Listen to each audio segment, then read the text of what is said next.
사도행전 10장을 같이 보도록 하겠습니다.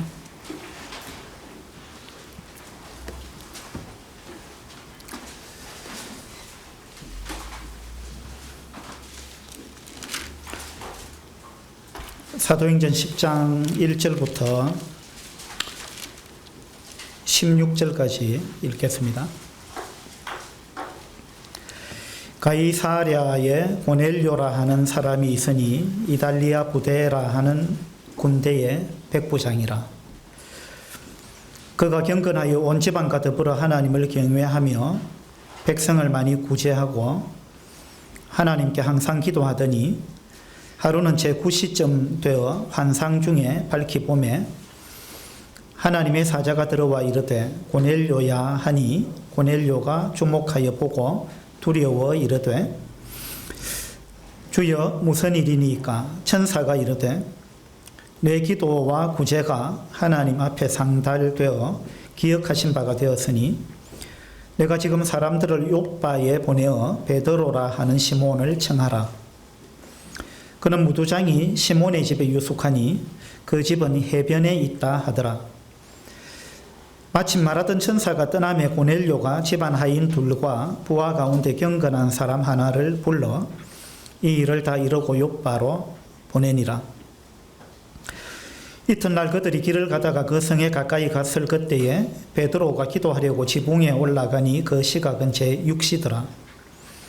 그가 시장하여 먹고자 하며 사람들이 준비할 때에 황홀한 중에 하늘이 열리며 한 그릇이 내려오는 것을 보니 큰 보자기 같고 뇌의 길을 메어 땅에 들이웠더라. 그 안에는 땅에 있는 각종 네 발 가진 짐승과 기는 것과 공중에 나는 것들이 있더라. 또 소리가 이르되 베드로야 일어나 잡아 먹어라 하거늘 베드로가 이르되 주여 그럴 수 없나이다. 속되고 깨끗하지 아니한 것을 내가 결코 먹지 아니하였나이다 한데 또 두 번째 소리가 있으되 하나님께서 깨끗하게 하신 것을 뇌가 속되다 하지 말라 하더라. 이런 일이 3번 있은 후 곧 그 그릇이 곧 하늘로 올려져 가니라. 가이사랴가 등장하죠. 가이사 로마의 황제 가이사 아구스도에게 이제 헤롯 대왕이 지중해 연안에 항구 도시를 하나 건축해가지고 로마 황제 가이사 아구스도에게 바친 그러한 도시입니다. 그래서 가이사라는 이름을 붙였죠. 가이사랴. 이 팔레스타인에서 가장 큰 도시였습니다. 그리고 여기는 이제 로마 군대가 주둔을 했고 로마 총독도 관제가 여기에 있었던 그러한 큰 도시입니다. 거기 이제 고넬료라 하는 사람이 있었습니다. 고넬료 로마의 이제 군인이고 장교입니다. 장교. 근데 이 고넬료는 이제 그 이방인이면서도 상당히 그 경건한 삶을 살고 있었고 사람들로부터 칭찬을 받고 있었고 또 하나님을 경외했고 백성을 많이 구제했고 또 하나님께 항상 기도하고 이런 이제 경건한 삶을 살았던 사람입니다. 그래서 이제 하나님께서 이 고넬료를 구원해야 되겠다 라고 하나님께서 작정하셨습니다.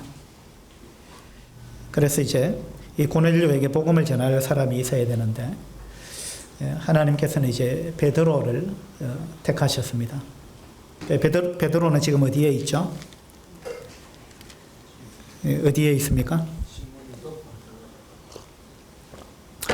욥바에 있습니다. 욥바. 욥바에 있는데 이제 하나님께서 천사를 보내가지고 고넬료한테 천사를 보내가지고 상황을 설명을 하죠. 욥바에 베드로가 있다. 그 베드로를 청해라. 그러면 베드로가 너한테 하나님의 말씀을 일러줄 것이다. 이렇게 이제 계시를 보여주셨습니다. 그렇게 해서 이제 고넬료가 자기 부하들을 하인 두 명하고 부하 가운데 경건한 사람 한 사람 이렇게 세 사람을 이제 욥바로 보냅니다. 이튿날 그들이 이제 길을 가고 있는데 베드로는 그때 마침 지붕에 기도하러 올라갔습니다. 몇 시였죠? 6시라 그랬습니다. 9절에 보니까 6시. 지금 시간으로 하면 이제 여기서 6시간을 더 하면 됩니다. 그래서 12시 정오입니다. 정오에 이제 베드로가 기도하러 지붕에 올라갔습니다. 기도하는데 하나님께서 환상을 보여주셨어요.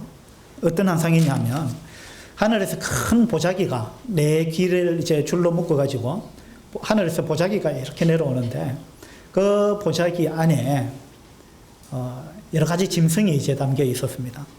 네 발 가진 짐승, 뭐 새도 있고 뭐 이런 기는 것 이런 것들이 이제 보자기에 여러 개 담겨서 이제 하늘로부터 내려왔습니다.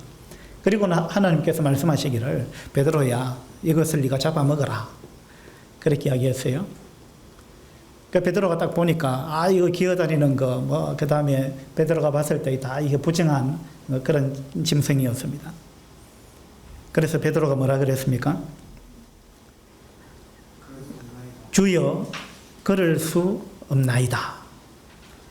이 문장이 모순된다는 거 여러분 아십니까? 주여 걸을 수 없나이다. 어떤 모순을 갖고 있죠?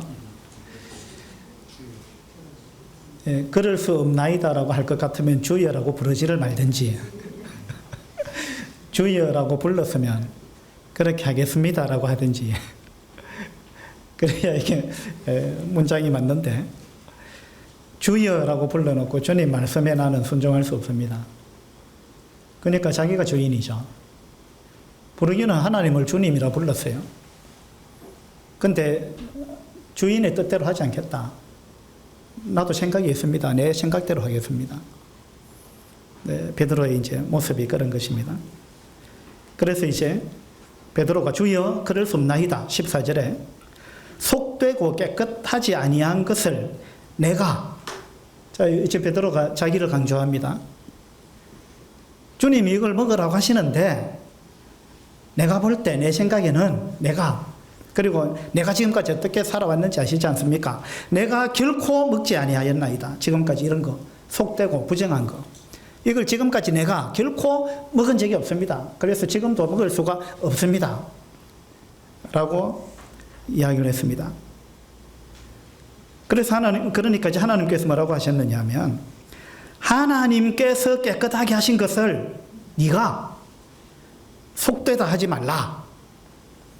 자, 베드로하고 하나님하고 지금 뭔가 긴장 가운데 다툼이 있어요. 베드로는 내가 이랬습니다. 나는 먹을 수 없습니다. 결코. 하나님은 내가 먹으라 하지 않느냐. 하나님도 내가 먹으라 하지 않느냐. 그리고 내가 거룩하게 한 건데 내가 깨끗하게 한 건데 네가 왜 속되다고 하느냐. 그렇게 말씀하셨습니다. 베드로가 한사코 거부하는 거예요. 그러니까 이 환상을 주님께서 3번을 보여주셨어요. 3번을 보여줬다 이 말은 베드로가 완강하게 지금 거부하고 있다는 거예요. 하나님께 굴복하지 않는 거예요. 그리고 이것이 무슨 의미인지를 모르는 것입니다. 하나님께서 왜 이와 같은 환상을 보여주셨을까요? 왜 그렇게 하셨을까요?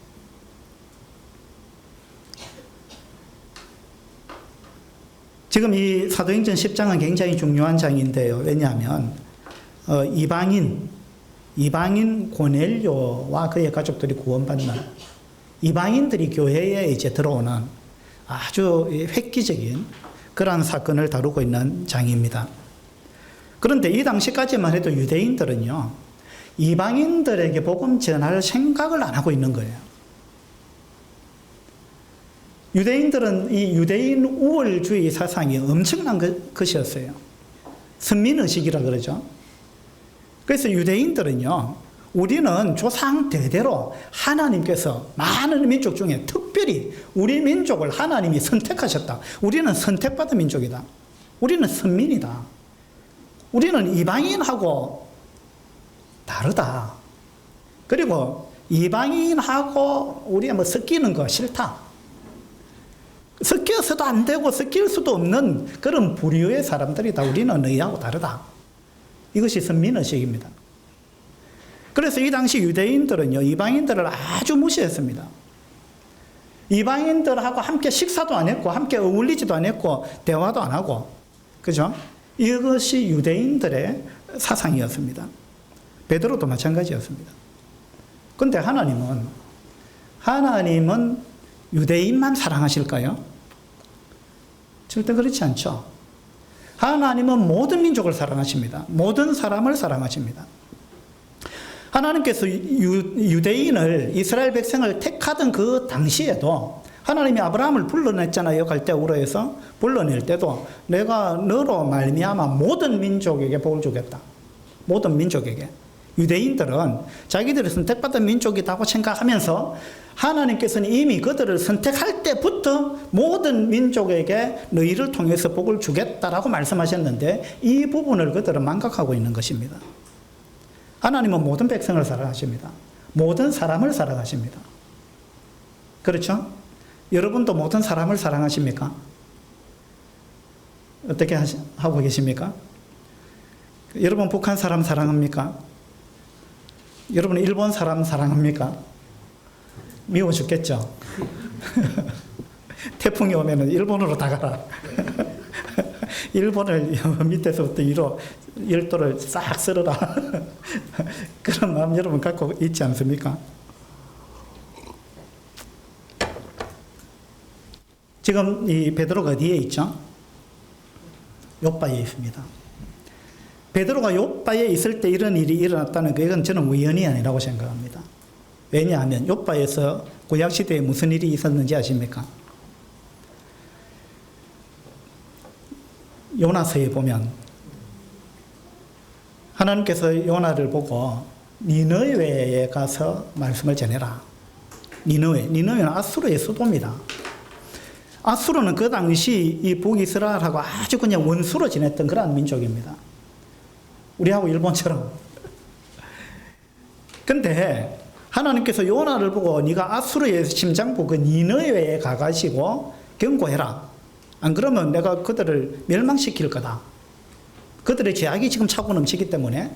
그래서 너가 가서 이 경고를 전해가지고 그들이 회개하고 돌이키면 내가 그들을 용서하겠다. 이것이 하나님의 마음입니다. 그래서 니느웨로 가서 이것을 전하라고 했을 때 요나는 어떻게 반응했습니까? 하나님 무슨 말씀을 그렇게 하십니까? 나는 니느웨가 망하는 꼴을 보고 싶은데, 우리의 원수인데, 니느웨가 아수르가 망하는 꼴을 보고 싶은데 거기 가서 회개하라고 외치라고요? 나는 그런 거 못하겠습니다. 요나가 누굽니까? 선지자잖아요. 선지자. 저 선지자는 하나님의 말씀을 사람을 가리지 않고, 맞죠? 자기 마음에 드는 사람한테만 전하는 게 아니죠. 사람을 가리지 않고 하나님의 말씀을 전해야 되는 사람, 하나님의 말씀 그대로 전해야 되는 사람, 자기 생각을 섞어서는 안 되는 거예요. 하나님의 말씀을 그대로 전해야 되는 사람이 선지자입니다. 요나는 선지자였어요. 하나님의 선지자였습니다. 그러면 하나님께서 그렇게 하라면 하나님 알겠습니다 하고 가야죠. 그게 선지자의 기본이죠. 근데 선지자는 그렇게 안 했습니다. 그렇게 해서 욥바로 바로 내려갔습니다. 욥바는 항구 도시거든요. 욥바로 바로 가가지고 배를 탔습니다. 어디로 가는 배를 탔습니까? 다시스로 가는 배를 탔습니다. 자, 다시스가 어디냐 하면 저쪽에 지도 한번 보세요. 여기 이제 이스라엘 땅이죠. 여기 요 지중해 쪽에 욥바가 있는데, 자, 여기서 아수르는 이쪽에 있어요. 니느에. 근데 다시스는 어디 있느냐면 여기 있어요. 여기 스페인 남부에. 그러니까 욥바에서 오른쪽으로 니느웨로 가라 했는데 여기서 배를 타고 이쪽으로 갔습니다. 가려고 했다 이 말입니다. 정반대로 간 거예요. 정반대로. 이게 이제 요나의 마음입니다. 요나가 왜 그렇게 했습니까? 자기 생각이 앞섰기 때문에 그래요. 하나님의 생각보다 자기 생각이 중요했습니다. 그래서 누군가는 요나가 문제다. 요나. 요나의 문제는 요나. 항상 나한테 문제가 있다는 거예요. 나가 지금 살아있는 거예요. 요나가. 그죠? 이 베드로도 지금 마찬가지입니다. 똑같은 욥바에서 지금 이런 일이 벌어졌습니다. 그런데 요나는 이제 억지로 끌려서 물고기 뱃속에서 물고기가 이제 그 니느웨로 데리고 갔습니다. 그래가지고 이제 요나에서 하루 길 걸으면서 이제 회개하라 하고 외치고는 그 다음에 어떻게 했습니까? 언덕에 앉아가지고 이 니느웨가 망하는 걸 내가 봐야 되겠다 하고 앉아 있는데, 그렇죠? 이게 요나의 마음입니다. 하나님의 마음과 너무 달랐습니다. 하나님의 마음과. 우리 모습하고 똑같은 것입니다. 우리도요, 우리가 주님을 위해서 산다, 하나님을 위해서 산다라고 말은 하지만, 그러나 실제로는요, 자기를 위해서 사는 경우가 너무 많고, 하나님의 생각보다는 내 생각이 앞서는 경우가 너무나 많은 것입니다. 이건 너나 할 것 없는 겁니다. 우리가 잘 생각해 봐야 됩니다. 우리는 항상 자기가 옳다고 생각해요. 부부 싸움을 해도 항상 자기가 옳은 거예요. 이것이 이제 문제거든요. 요 나를 항상 생각해야 됩니다. 항상 우리는 자기 중심입니다. 그래서 늘 자기가 옳다고 생각합니다. 예. 그래가지고는 이제 니느웨 그 언덕에 앉아가지고 이 니느웨 성이 망하는 꼴을 내가 보고 싶다 하고 앉아 있는데, 하나님께서는, 하나님의 마음은 그 니느웨가 망하기를 원한 게 아니죠. 그들을 구원하기를 원하셨습니다. 그래서 요나가 막 성을 내고 그러죠. 그리고 박능쿨을 하나님이 말려버렸는데, 벌레가 씹어가지고, 요나가 대머리였는데 저처럼 머리카락 있고 없고는 차이가 큽니다. 추울 때 더울 때 차이가 많이 납니다. 그래서 햇빛이 많이 내리쬐니까 요나가 막 성을 내면서 막 그랬죠. 하나님, 네가 왜 성을 내느냐 이러니까 내가 성내어 죽어도 마땅하다고 성내는 걸 막 합당을 시킵니다. 그래서 하나님은 너는 박능쿨 하나 때문에 성을 내는데 너 지금 뭐가 중요한지를 모른다. 이 니느웨 성을 봐라. 이 성이 얼마나 큰 성이냐. 여기 사람이 얼마나 많으냐. 여기는 좌우를 분간하지 못하는 사람만 해도 12만 명이나 된다. 어린애만 해도 이렇게 인구가 많은 도시인데 너는 이 수많은 인구가, 이 사람들이 다 멸망받기를 원하느냐. 네가 선지자 맞느냐. 하나님께서 꾸짖고 계신 거예요. 우리도 때때로 보면은요, 하나님의 마음을 모를 때가 참 많습니다. 그래서 우리는 주님을 위해서 뭘 한다 하면서도 사실은 하나님이 일을 그르치는 경우가 많고요. 하나님 볼 때는 기가 찬 일이고 너무 가슴 아픈 일입니다. 교회 안에서 어떤 다툼이 있고 이런 걸 우리가 보면요, 그 본인들은 모르는 것 같아요. 제 3자가 볼 때는요, 정말 하나님을 사랑하는가 의아심이 들 때가 많습니다. 왜냐하면 그 싸움에서 이기는 게 중요한 게 아니거든요. 우리는 항상 이기려고 하는 거예요. 이기는 게 중요한 게 아닙니다. 결과가 중요한 거예요. 내가 이겼지만 하나님의 입장에서 볼 때는 손해인 거예요. 그런데 우리는 이겼다고 기뻐하고 이기기를 원하는 겁니다. 그것이 하나님의 입장에서는 얼마나 손해가 큰지를 우리는 잘 생각하지 않는 거예요. 이건요, 굉장히 잘못된 겁니다.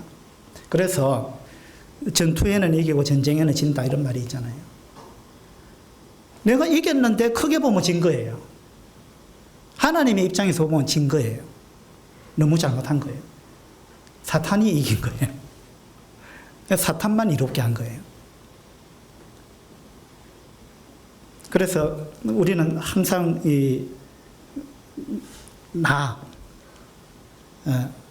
내 중심이고 그런 생각에 사로잡혀 있습니다. 인터넷에 보니까 이제 이런 글이 있더라고요. 스크린 한번 보세요. 또라이가 뭡니까? 또라이 질량 보존의 법칙 해가지고 한 5가지가 나오던데 그 중에 제가 한 3개만 간추려 봤습니다. 첫째, 또라이를 피해서 조직을 옮기면 그곳에 또 다른 또라이가 있다. 여러분 직장생활에 보면 또라이가 있죠. 저 사람만 없으면 내가 편하게 직장생활을 할 텐데. 근데 어느 직장인도 보면 있어요. 또라이가 있습니다. 공감하시죠? 그래가지고 이거 도저히 안 되겠다. 사표내야 되겠다. 하고 옮겨서 다른 직장에 가보세요. 거기 가면 또 있어요. 이게 또라이 질량 보존의 법칙 첫 번째입니다. 두 번째는요. 팀 내에 또라이가 다른 데로 가면 새로운 또라이가 항상 있다 이 말입니다. 어디 가나 있다는 말이에요. 셋째는 팀 내 또라이가 없다면 자신이 또라이다.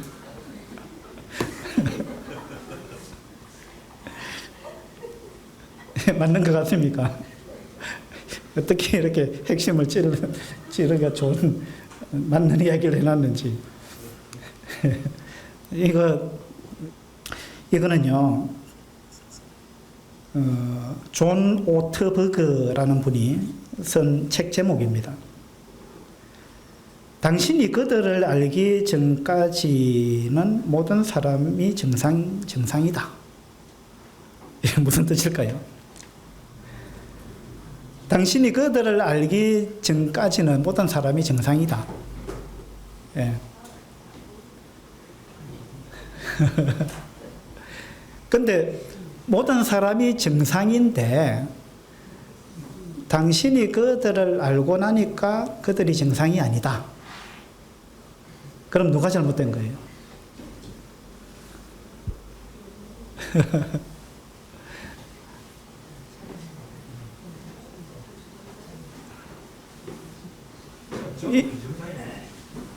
이 말은 자기가 지금 비정상이다 그 말 아니에요? 문장이 좀 어렵죠?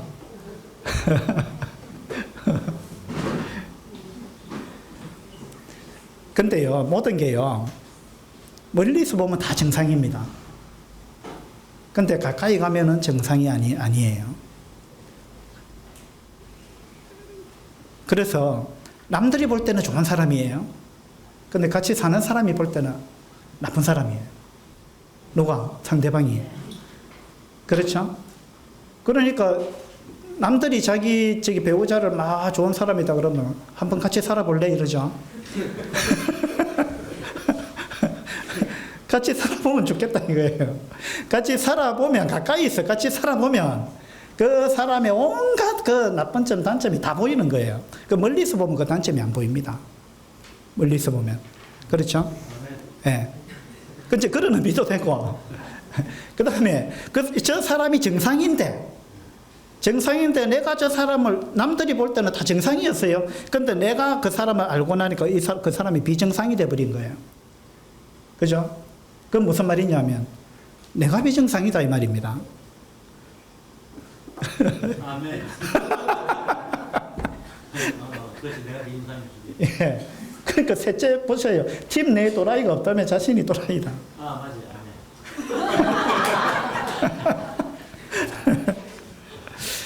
그래서 이제 이게 뭐냐면 항상 우리는 늘 자기 중심이라는 거예요. 자기가 기준이라는 겁니다. 항상 자기가 옳다는 거예요. 이 생각에서 우리가 벗어나지 않으면 우리 성장하는 데 굉장한 이 방해를 받습니다. 예. 이게 선악과를 먹은 후유증입니다. 이 선악과를 먹었다는 게 뭐예요? 결국은 선악을 내가 판단하겠다 이 말이거든요. 그 내 입장에서 옳으면 선이라는 겁니다. 내 입장에서 옳으면 내한테 도움이 안 되면 악이고, 내가 봤을 때는 싫으면 악이고, 내한테 유익하면 선이고, 그죠?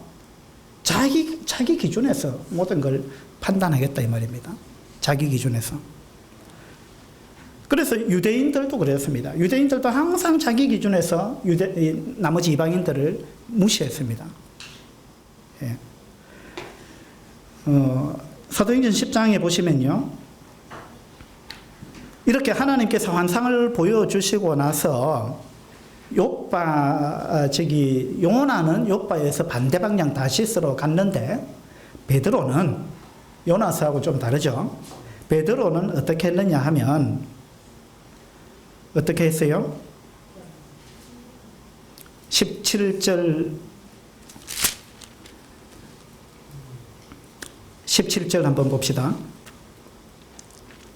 베드로가 본 바 환상이 무슨 뜻인지 속으로 의아해하더니 마침 고넬료가 보낸 사람들이 시몬의 집을 찾아 문 밖에 서서 불러 묻되 베드로라 하는 시몬이 여기 유숙하느냐 하거늘 베드로가 그 환상에 대하여 생각할 때에 성령께서 그에게 말씀하시되 두 사람이 너를 찾으니 일어나 내려가 의심하지 말고 함께 가라. 내가 그들을 보내었느니라. 이렇게 말씀하셨어요. 내가 그들을 보내었느니라. 의심하지 말고 함께 가라. 이방인이 올 건데 그 이방인을 따라 이방인의 집에 가라. 들어가라. 이건 지금 하나님께서 이런 환상을 3번 연거푸 보여주지 않으시면 그리고 직접 이렇게 성령께서 말씀해 주시지 않으면 베드로는 이방인의 집에 들어가지 않는 사람이에요. 이것이 이 자기 어떤 고정관념, 편견, 자기 생각 이런 것이 안 깨지는 거예요. 우리도 마찬가지입니다. 우리는 다 자기 고정관념을 갖고 있어요. 자기 생각을 갖고 있습니다. 자기 기준을 갖고 있어요. 이걸 깨뜨려야 되는 거예요. 그죠? 하나님께서 베드로와 유대인들의 이 고정관념 이걸 깨뜨리기 위해서 지금 이와 같이 하고 계십니다.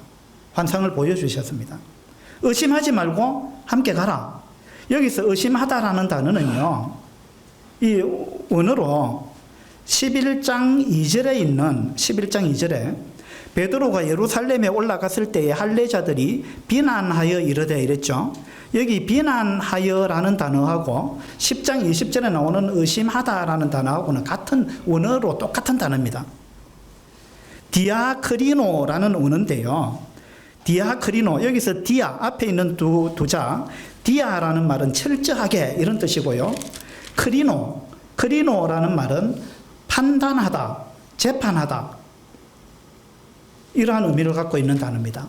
그러니까 디아크리노라 하면은 철저하게 판단한다, 철저하게 재판한다 이런 의미를 갖고 있어요. 이건 무슨 말이냐 하면 자기 기준을 가지고 자기가 재판장의 자리에 앉아가지고 철저하게 재판한다 이 말입니다. 자기 기준으로 자기 생각을 가지고 철저하게 아주 세세한 부분까지 지나치게 그렇게 우리는 살고 있다 이 말입니다. 아주 사소한 것 가지고 자기 기준을 가지고 자기가 재판한다 이 말입니다. 재판은요, 재판장이 해야죠. 여러분 재판장 아닙니다. 저도 마찬가지고 재판장이 아니에요. 우린 재판장이 아니고 뭐죠? 준행자예요, 준행자. 재판장은 하나님이십니다. 우리는 입법자도 아니고 재판장도 아닙니다. 입법자와 재판장은 하나님이십니다. 법을 정하시는 분은 하나님이세요. 근데 우리가 법을 정하기를 좋아합니다. 내가 법을 정해놓고 내가 정하는 법에 안 맞으면 재판하는 거예요. 누구를? 내 주변의 모든 사람을. 맞죠? 이게 유대인의 모습입니다. 이 선민의식에 빠진 유대인들의 모습이고 베드로의 모습이고 요나의 모습이에요. 내가 법을 정하고 내가 재판하는 거예요. 내 기준으로. 이것이 여기 디아크리노라는 단어의 의미입니다. 철저하게 재판한다. 아주 사소한 부분까지 지나치게 세세하게 자기 기준을 갖고 판단한다. 이런 의미를 갖고 있는 단어예요. 그러니까 의심하지 말고 함께 가라 이 말은 네가 재판하지 마라. 네가 결정하지 마라. 네가 뭘 판단하지 마라. 내가 판단한다.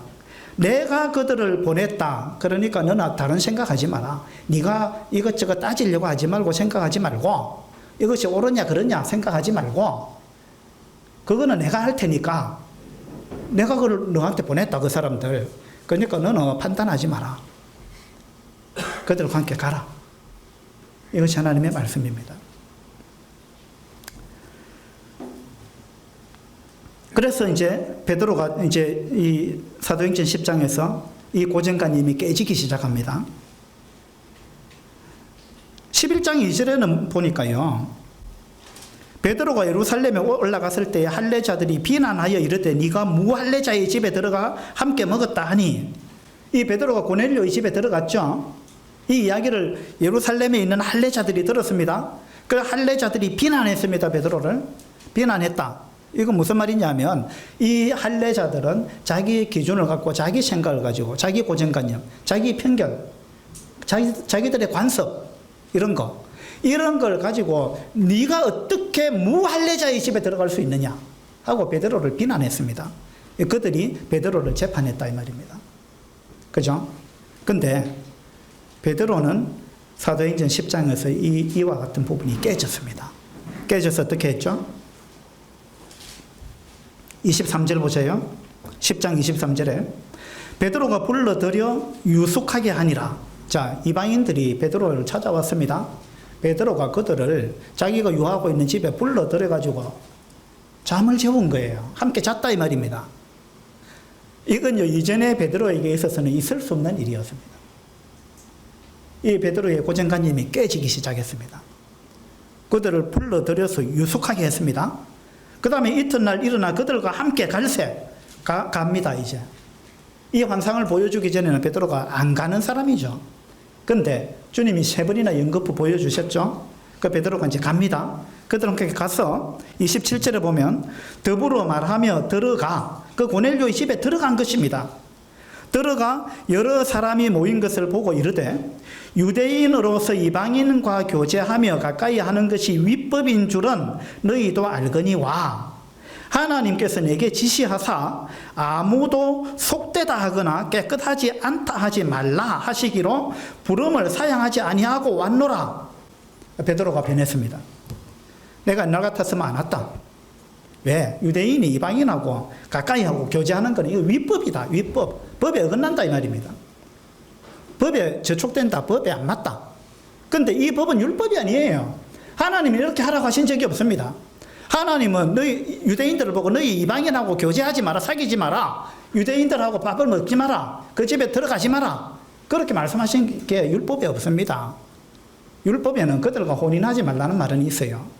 그러나 그들과 가까이 하지 마라. 그들을 개취급해라. 뭐 이렇게 하지 않았죠, 하나님은.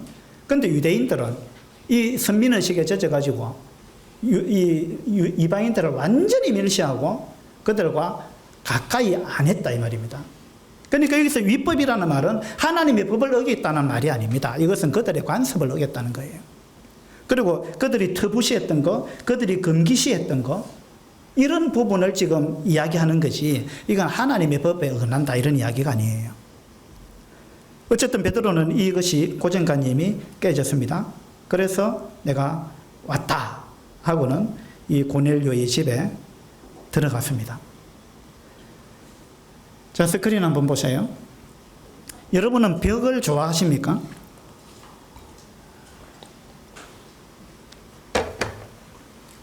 벽 좋아하십니까? 안 좋아하십니까? 상황에 따라서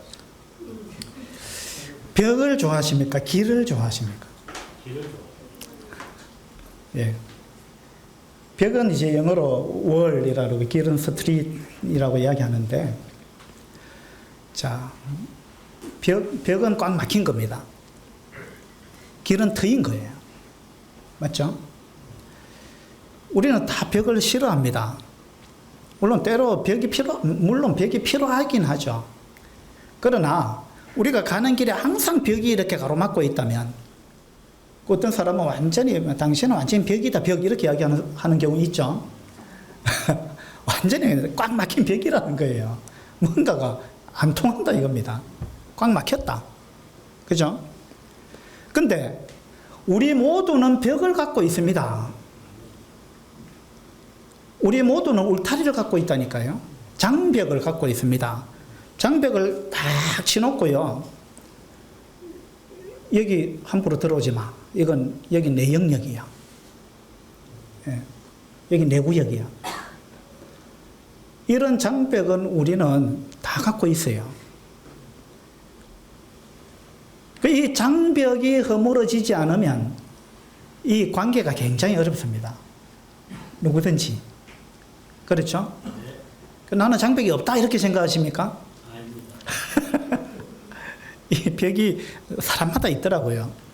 벽이 아주 높은 사람도 있고 좀 낮은 사람도 있고 벽이 두꺼운 사람도 있고 벽이 많은 사람도 있고요. 이중 삼중으로 막 장막을 치놓은 이런 사람들도 있어요. 예. 그리고 그 벽 안에 다 혼자만 살려고 그 하나님께서 원하시는 걸까요? 그렇지 않죠. 자, 이거 뭐 같아요? 이 앞에 불 좀 꺼줘 보세요.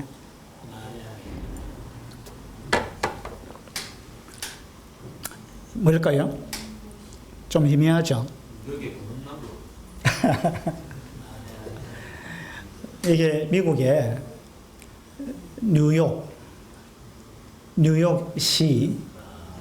뉴욕시를 하늘에서 밑으로 수직으로 찍은 그런 사진입니다. 여기 많은 빌딩들이 막 솟아 있죠. 예, 여기 이제 한가운데에 큰 공원이 하나 있습니다.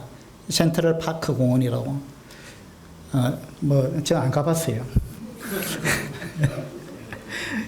어제 인터넷에서 이 사진을 쭉 보면서, 야, 여기 한번 가보고 싶다, 이런 생각이 들었어요. 이걸 이제, 첫 번째 사진은 하늘에서 밑으로 수직으로 찍은 사진이고, 이건 약간 위에서 이제 옆으로 찍은 사진이에요. 이게 뉴욕의 모습입니다. 굉장히 아름답죠? 예. 이것도 마찬가지입니다. 뉴욕인데, 센트럴 파크 공원은 저 위에 있어요. 거기서 좀 내려간 곳인데, 뉴욕 맨해튼이라는 곳입니다. 여기 이제 전 세계에서 아마 가장 이 지역의 땅값이 비싸지 않은가 이렇게 이제 사람들이 생각합니다. 굉장한 그 번화가죠. 여기는 세계 이제 금융센터가 다 모여 있는 이러한 곳입니다. 근데 이 맨해튼이요, 원래 이 인디언의 땅이었습니다. 근데 인디언 추장이 이 땅 참 쓸모가 없다.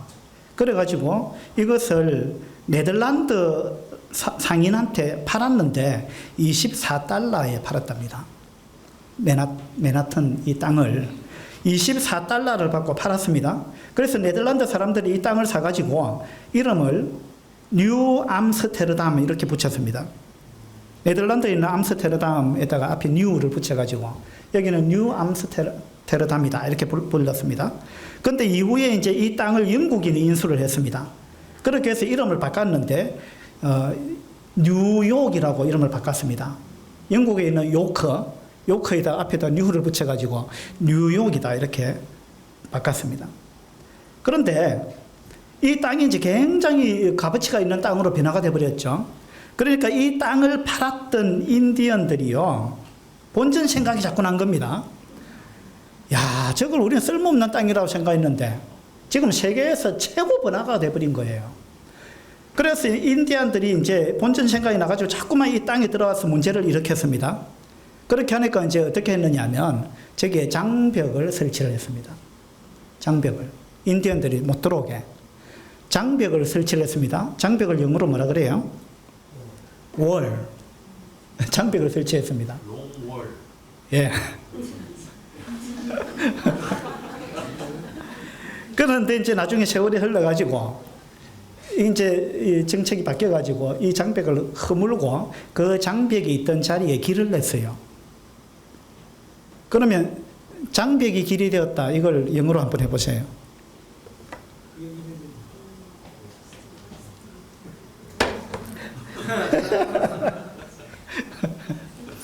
그걸 월스트리트라는 거예요. 월가 들어봤죠? 월스트리트. 장벽을 길로 바꿔버린 거예요. 그래서 여기 이제 미국 지도를 인터넷으로 쭉 보니까 여기 길들이 이렇게 있잖아요. 이 완전히 바둑판처럼 길이 나 있더라고요. 가로 세로로. 그런데 그 중에 한 길이 아주 중심부에 있는 엄청난 그 높은 고층 빌딩들이 있는 사이에 있는 메인 도로 중심부에 있는 그 길을 월스트리트라 이러더라고요. 거기에 원래 장벽이 있었다는 곳입니다. 그 장벽을 허물고 길을 만들었다. 그래서 이 월스트리트 월가 이게 지금 전 세계 금융의 중심가가 되어버리고 굉장히 가치 있는 땅으로 변해버렸죠. 예. 장벽을 길로 만들었다. 얼마나 의미가 있는 이야기입니까? 우리도 다 장벽이 있다 그랬잖아요. 베드로도 장벽이 있었습니다. 이 장벽을 깨뜨렸습니다. 그리고 길을 만들었습니다. 우리도 마찬가지입니다. 하나님께서는 이걸 우리한테 원하시는 겁니다. 여러분한테 다 장벽이 있죠. 그걸 우리 빨리 깨뜨립시다. 깨뜨리지 않으면요, 이거 뭔가 이 관계가 형성이 안 되는 겁니다. 관계가. 어떤 책에 보니까 이런 단어가 있더라고요. 파브라는 단어인데요. 이거 무슨 뜻이냐 하면 영어로 이렇습니다. 이걸 줄여서 Flash of the Boat 이걸 줄여가지고 FOB 하고 파브라는 단어인데요. 이게 무슨 뜻일까요? 배에서 간 내린 이민자들 이런 이야기입니다. 배에서 간 내린 이민자. 자, 미국에 이민을 많이 가잖아요. 배를 타고 이민을 가가지고 이제 배에서 내려서 그 땅에 들어간 간 내린 이민자들 이런 이야기입니다. 이거 어떤 의미를 갖고 있느냐 하면 새로운 땅에서 낯선 언어와 문화를 배우면서 인생을 개척하는 용기 있는 이들을 이르는 말입니다. 파브라는 단어가. 새로운 땅에 왔습니다. 그 새로운 땅에 와가지고 용기 있게 그 새로운 땅에 뛰어 들어가지고 새로운 땅에 있는 사람들과 융화가 돼가지고 어울려가지고 인생을 개척하는 것을 이제 이 파브라고 한다는 겁니다. 근데 사브라는 단어가 있어요. 이건 뭐냐면 still on the boat 해가지고 무슨 뜻일까요? 예, 아직 배 위에서 머뭇거리고 있는 사람들 이런 뜻입니다. 자, 이제 배를 타고 갔는데 새로운 땅에 도착했습니다. 거기에 뛰어내려가지고 도전하고 거기 있는 사람들과 융화돼가지고 하나가 돼가지고 뭐 역사를 만들어가는 사람이 있고 머뭇하면서 안 내리는 사람들, 계속 배 안에 남아있는 사람들이 있다 이 말입니다. 배 위에서 머뭇거리고 있는 사람들. 새로운 땅에 왔지만 자기네끼리만 어울리며 그 땅의 언어나 문화를 거부하고 이전의 생활 방식을 고집하는 꽉 막힌 이민자들. 이런 의미를 갖고 있는 게 사브라는 단어입니다. 예. 오늘 우리 이제 장유교 성도님들이 오셨는데 배를 타고 왔습니다. 자기 배가 있잖아요. 테두리가 울타리 장벽이 있다 이 말입니다.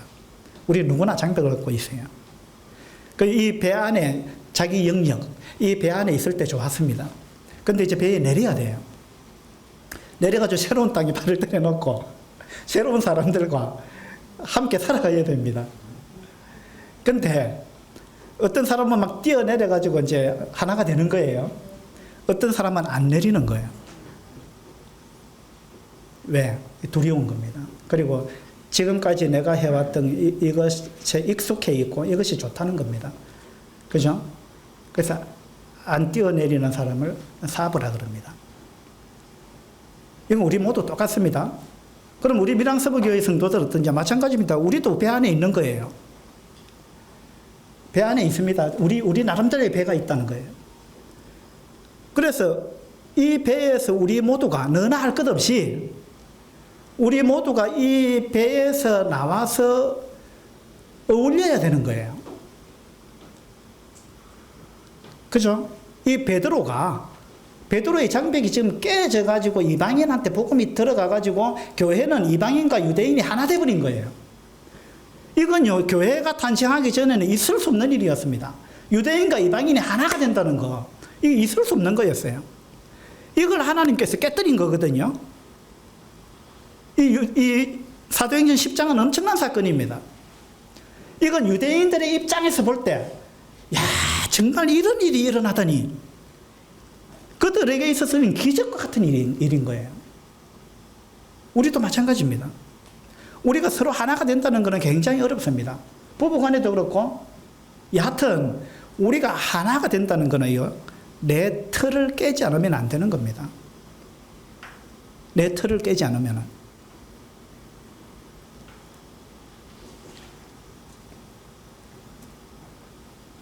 그래서 우리가 이 사도행전 10장을 통해서 나는 이 틀을 내가 깨고 있는가? 깰 마음이 있는가? 그죠? 나를 기쁘게 하는 것이 아니라 하나님을 기쁘게 할 마음이 있는가 내한테. 이와 같은 마음을 우리가 가져야 마땅하다 이런 생각이 듭니다. 사도행전 10장 44절을 한번 봅시다. 44절.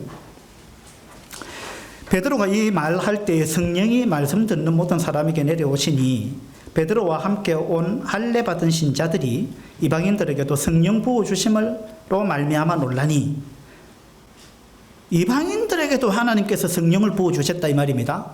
사도행전 2장에 나오는 오순절에 있었던 것과 똑같은 일이 이 이방인의 집에서 일어난 것입니다. 그러니까 베드로와 함께 왔던 할례 받은 신자들이 볼 때, 유대인들의 입장에서 볼 때, 야, 어떻게 이런 일이 이방인들에게 하나님이 성령을 부어 주시네. 이 할례 받은 유대인들 입장에서 이 사람들은 굉장히 좁은 테두리를 갖고 있었던 거예요. 그런데 하나님은 이런 좁은 이런 관념을 갖고 계신 분이 아닙니다. 우리는요, 생각보다 굉장히 좁습니다. 우리는 테두리가 너무 좁은 거예요. 그런데 우리가 생각할 때 이렇게 하는 걸 하나님이 기뻐한다고 생각합니다. 진리를 지킨다고 생각하고, 그죠? 그런데 하나님은 생각보다 굉장히 넓은 분입니다. 하나님은 폭이 굉장히 넓은 분이에요. 그런데 이 굉장히 넓은 분을 우리는 아주 좁혀가지고 이런 걸 하나님이 좋아하실 거다고 생각합니다. 이건 대단한 착각입니다. 그래서 우리는 자꾸 우리 이럽니다. 우리. 여러분, 우리라는 단어가 좋은 단어입니까? 나쁜 단어입니까? 우리. 예? 우리라는 단어 좋아하십니까? 싫어하십니까? 예. 우리라는 단어가 어떤 면에서는 굉장히 좋은 단어입니다. 그죠? 우리 한국 사람들은 우리라는 단어를 굉장히 많이 사용합니다. 뭐, 우리 아들, 심지어 우리 아내. 아내가 내 아내지 어떻게 우리 아내입니까? 우리는 우리라는 단어, 우리나라, 우리 민족, 우리는 좋은데 우리. 이리는 좋지. 예. 그 우리라는 단어가 어떤 측면에서는 굉장히 좋은 단어인데요. 어떤 측면에서는 아주 나쁜 단어입니다. 왜냐하면 우리가 되면 아주 나쁜 단어예요.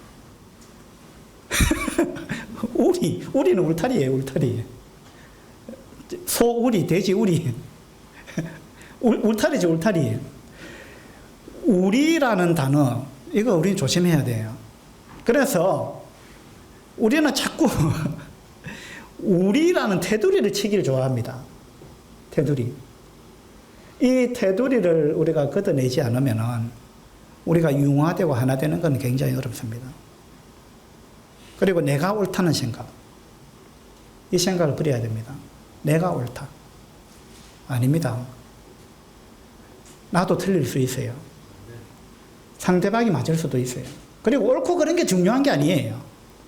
결과가 중요합니다. 옳고 그런 게 중요한 게 아니고 화평이 중요한 거고 하나님의 뜻을 이루는 게 중요한 거지, 이기는 게 중요한 게 아니고 옳은 게 중요한 게 아닙니다. 우리는 옳은 걸 갖고 상대방을 죽입니다. 옳은 걸, 이거 바리새파 방식이에요. 바리새인들의 방식입니다. 옳으냐 그러냐를 너무 따지는 거예요. 물론 하나님의 말씀을 벗어나면 안 되죠. 그런데 하나님의 말씀의 범위가 굉장히 좁다고 생각하는 거예요, 우리는. 하나님은 생각보다 굉장히 넓은 분인데 우리 스스로가 좁히는 거예요, 자꾸만. 그래서 이렇게 해야 하나님 기뻐한다고 생각합니다. 이거 착각이에요. 여러분 생각보다 하나님 생각은 굉장히 넓은 분이에요. 그리고 옳으냐 그렇냐가 그렇게 중요한 게 아니에요. 예. 그래서 이 47절에 보면요, 10장 47절에 이에 베드로가 이르되 이 사람들이 우리와 같이 성령을 받았으니 누가 능히 물로 침례 베품을 그 말이요. 이 사람들이 우리와 같이, 여기 이 사람들이라는 단어가 있고 우리라는 단어가 있잖아요. 베드로는 항상 유대인들은 우리 유대인, 선민, 우리, 저 사람들은 우리가 아니야. 우리 테두리에 든 사람이 아니야. 가로바키야. 이방인이야. 그죠? 선민과 이방인, 그들은 철저하게 구분했다는 거예요. 항상 우리. 예. 이 우리라는 생각에 갇혀 살았습니다. 그래서 지금 이 베드로가 하는 말 보세요. 이 사람들, 그 우리, 나누었죠? 이분법으로 나누었습니다. 이 사람들 이방인입니다. 우리는 선민이에요. 그런데 베드로가 깨달은 게 뭡니까? 우리는 구분했는데 하나님은 구분 안 하시는구나. 이 사람들이 우리와 같이 성령을 받았다. 아, 같이 됐네. 같이 됐네. 우리는 분리했는데, 구분했는데, 우리는 나누었는데, 그죠?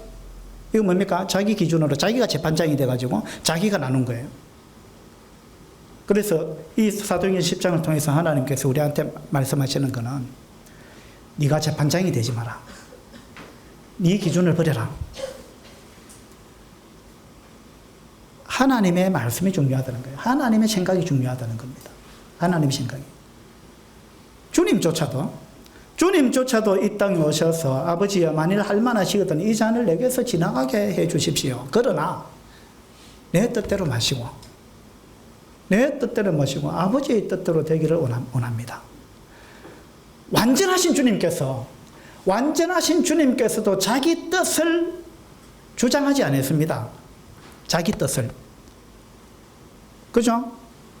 예수 그리스도 그분의 뜻이 바로 아버지의 뜻인데도 불구하고 그런데 예수 그리스도 그분은 내 뜻대로 마시고 아버지 뜻대로 되기를 원한다. 그 완전하신 분 주님조차도 자기 뜻을 내려놨다 이 말입니다. 자기 뜻을 내려놨습니다. 얼마나 이건 놀라운 일입니까? 주님조차도 자기 뜻을 내려놓는데 우리는 우리 뜻을 잘 안 내려놨습니다. 내 뜻이 옳다는 거예요. 내 생각, 내 방식. 이게 옳다는 생각. 베드로는 자기 생각이 옳다고 생각했습니다. 요나도 마찬가지였어요. 자기 생각이 옳다는 거 이거. 자기 생각이 늘 옳다는 거. 이건 굉장한 교만입니다. 그래서 내 생각이 틀릴 수 있다. 상대방이 옳을 수도 있다. 그리고 누가 옳으냐 그렇게 중요한 게 아니다. 주님의 뜻을 이루어가는 게 더 중요하다. 우리가 하나 되는 게 더 중요하다. 화평을 이루고. 그죠? 이것이 더 중요하다. 이런 부분을 우리가 사도행전 20장을 통해서 교훈을 받을 수 있으면 좋겠습니다. 기도합시다. 아버지 하나님, 하나님께서 우리 사람을 외모에 따라 취하지 아니하시고 모든 사람을 긍휼히 여기시고 사랑하신다는 사실을 우리가 성경 여러 장소에서 발견할 수가 있습니다. 그런데 우리의 마음은 하나님의 마음을 따라가지 못하는 이러한 많은 부분들이 또 있습니다. 오늘 사도행전 10장을 통해서 우리가 마음을 얼마나 넓혀야 될 것인지 이러한 부분을 배웁니다. 아버지 하나님, 우리의 마음에 성령께서 감동해 주시고 역사해 주셔서 우리가 하나 되는데 더욱 힘쓸 수 있도록 하시고 우리 생각을 내려놓고 상대방을 존중하는 그러한 생각들을 우리 모두가 가질 수 있도록 아버지 하나님 도와주시길 바랍니다. 감사드리며 우리 주 예수 그리스도 이름으로 기도드립니다. 아멘.